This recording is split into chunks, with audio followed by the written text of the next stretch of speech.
consacré à l'économie donc, et aux défis imposés par la crise sanitaire. Le FMI prévoit une récession mondiale historique, 3% pour cette année, moins 8% attendu en France, moins 6% en Israël. Alors peut-on déjà anticiper un éventuel rebond pour la suite? C'est Gilles Bellèche qui va nous le dire. Bonjour, merci d'être avec nous. Vous êtes expert comptable, commissaire aux comptes et président, on le rappelle, du groupe financier, le réseau international d'expertise comptable et d'avocats. Alors un petit peu d'espoir, on va parler avec vous de sortie de crise. Comment cette épreuve pourrait aussi, pourquoi pas devenir en fin de compte bien l'occasion d'ouvrir de nouveaux horizons, de rebondir. Est-ce qu'en ces temps où les licenciements massifs sont de mise un petit peu partout dans le monde, il n'y aurait pas la place pour l'initiative privée et plus que jamais peut-être dans certains domaines? Je vous rejoins tout à fait, David.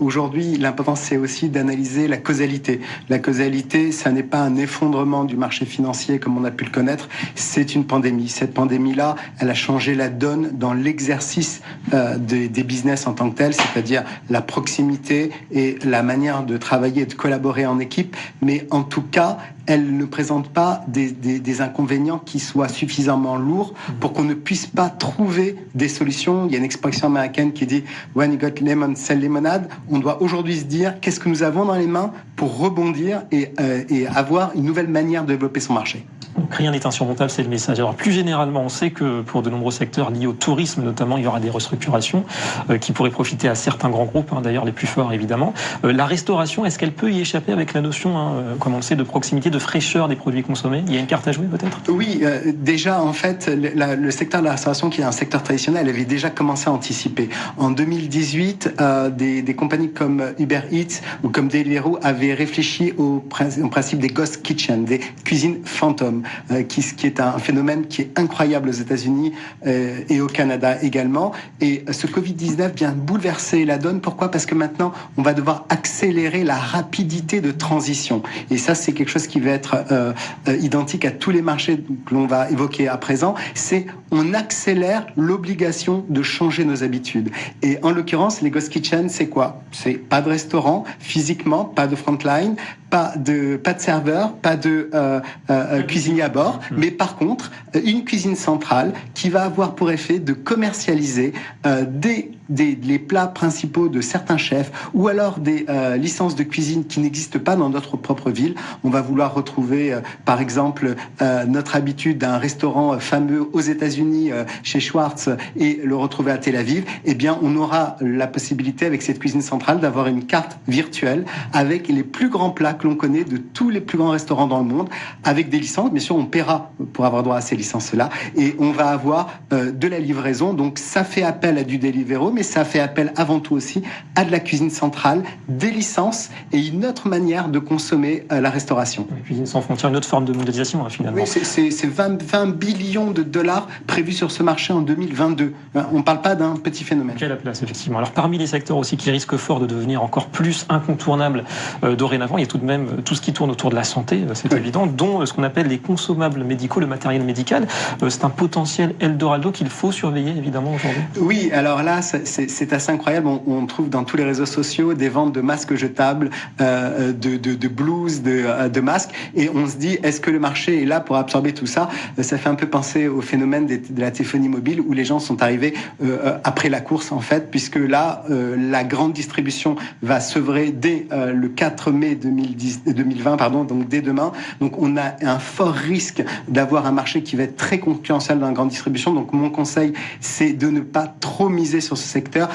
On a encore quelques semaines devant nous jusqu'à l'été où la consommation va être forte, mais c'est à mon avis un faux Eldorado tel que l'on peut l'annoncer, parce que les masques et les blouses, on va pas les avoir sur les 6 mois ou les 1 an à venir, probablement. Personne à la boule de cristal, mais il faut être très tempéré. Quand on voit le nombre de masques et de blouses importés depuis l'Asie, on se demande qui va les consommer, même si on en a encore besoin au jour d'aujourd'hui. Donc la Chine qui a pris de l'avance dans ce domaine notamment. Et oui, ils ont transformé leur usine tout simplement.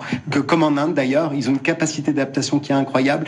Des gens qui étaient capables de fabriquer du sportswear se sont mis à fabriquer du consommable, avec bien sûr la problématique d'avoir les normes qui vont avec. Là, c'est évidemment des millions de masques qui sont bloqués dans les douanes, que ce soit en Israël, aux États-Unis ou à Paris, tout simplement parce que les usines n'ont pas les bonnes normes, parce qu'on peut changer son effectif, on peut changer sa production, mais on n'obtient pas des normes CE ou FDA en 2 minutes. Donc, faites très attention à ça. Alors, on a parlé de la restauration, un petit mot peut-être aussi sur l'hôtellerie, qui elle aussi soumise sans doute à une révolution à venir. Oui, on a sur ce marché de l'hôtellerie de fortes révolutions. On a évidemment un marché de l'été qui va être extrêmement faible, un pricing qui va très certainement être réduit et la volonté aujourd'hui de consommer différemment.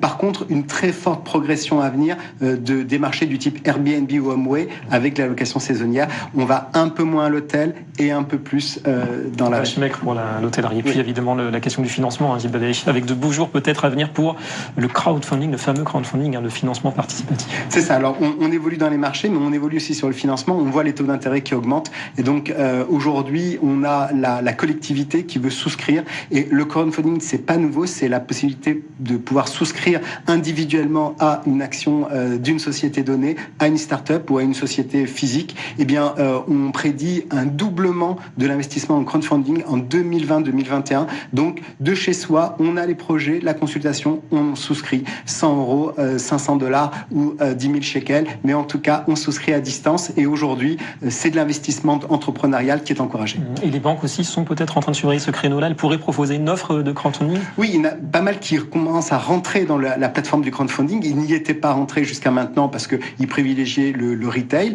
On voit que la plupart des grandes banques sont en train de vouloir fermer leur agence. On veut dématérialiser et l'investissement aussi, on le dématérialise. Merci beaucoup Gilles Ballet pour toutes ces explications.